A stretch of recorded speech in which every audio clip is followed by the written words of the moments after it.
Welcome to this explainer. Today, we are taking a scalpel to a really fascinating high-level expert report. It proposes 6 radical shifts to completely overhaul our fundamentally bloated economic framework.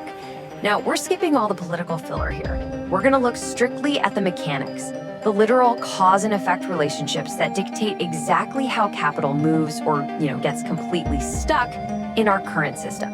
So let's dive right in. 70,000. That is the page count of the current tax code.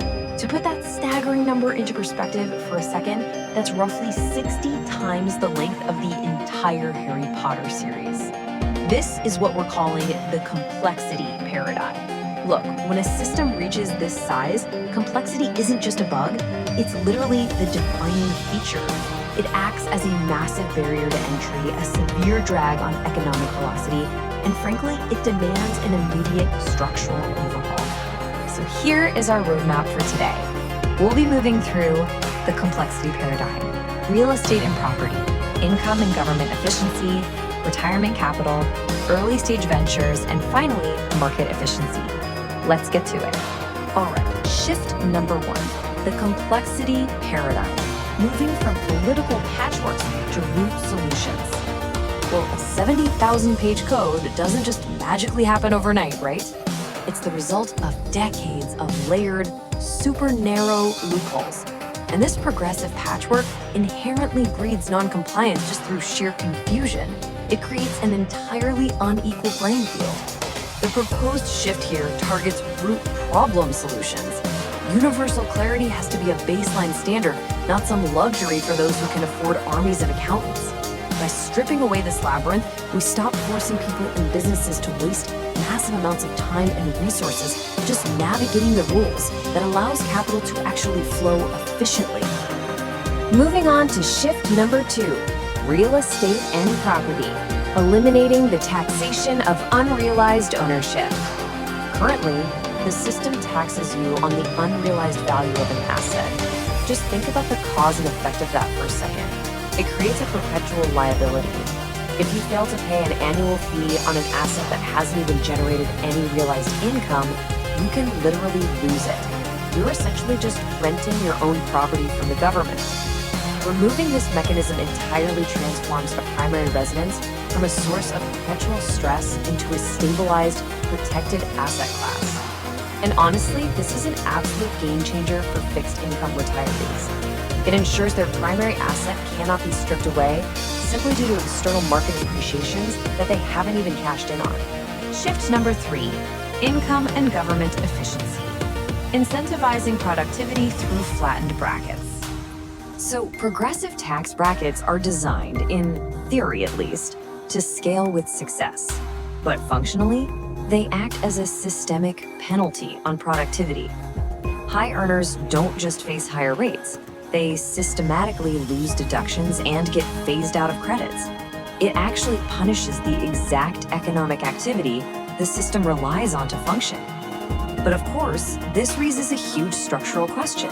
If we flatten these brackets to stop punishing productivity, how on earth is fiscal balance maintained? Well, fiscal equilibrium absolutely requires prioritizing government efficiency. It's kind of like trying to fill a bucket with a bunch of holes in it. Simply pouring more water in or squeezing a shrinking base of high earners doesn't fix the root rot. You can either continually tax your most productive citizens to fund bureaucratic inefficiency, or you can expand the tax base by encouraging true economic growth. Lowering brackets inherently forces strict accountability and the curbing of massive internal waste and improper payments on the back end. Okay, shift number 4, retirement capital access, modernizing contribution limits and penalty structures. The current model caps exactly how much capital you can shield, and then, here's the kicker, hits you with heavy penalties if you actually need your own money during a crisis. It is highly punitive regarding your own liquidity. The proposed shift elevates those contribution limits and significantly drops the access penalties. Why does this matter? Well, because a system that locks away your capital and punishes you for touching it actually disincentivizes saving in the first place. This shift grants individuals superior, logical control over their own long-term capital allocation. That brings us to shift number 5, empowering early-stage ventures, shifting startup deduction thresholds. $50,000. That specific number completely alters the survival mechanics for a new enterprise.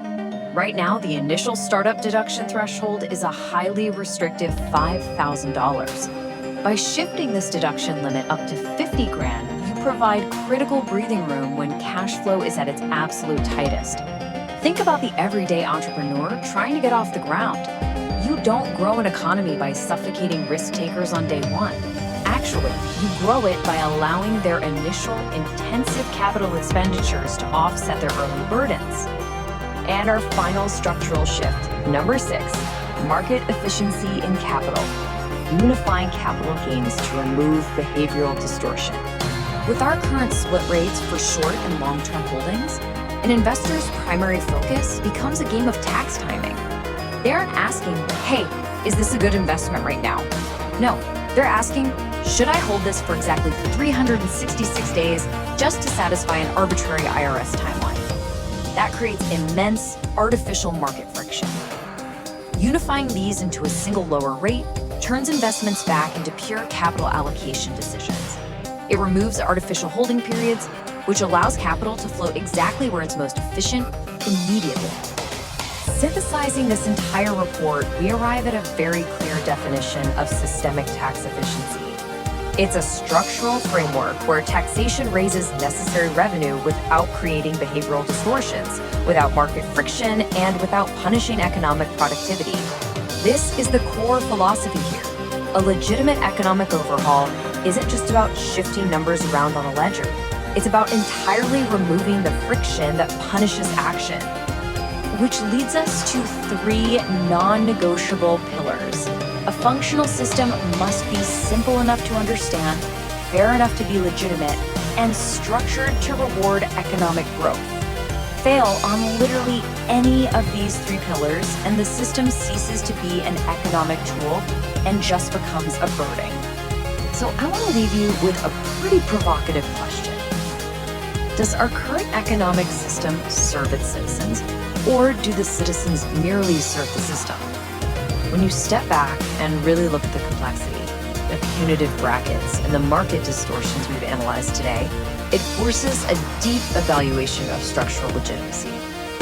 Take this analytical framework, apply it to the real economy around you, and ask yourself how we build a system that truly serves. Thanks for joining me for this deep dive. I'll catch you in the next explainer.